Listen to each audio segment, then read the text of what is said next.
We are back on this 24-foot privateer.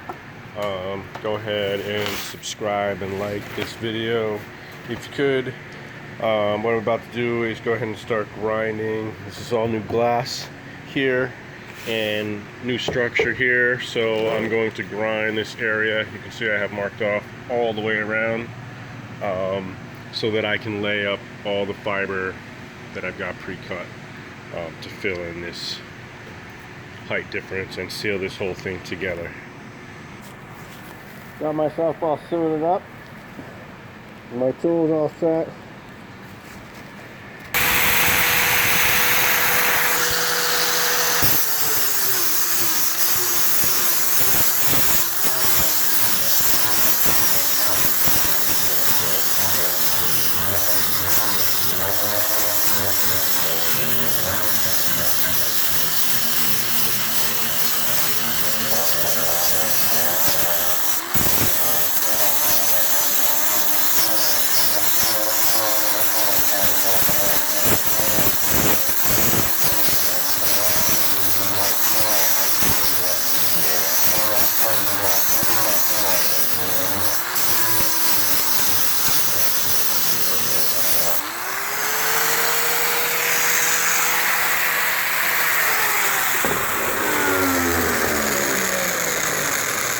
Yeah, here I've gone back to the fiber.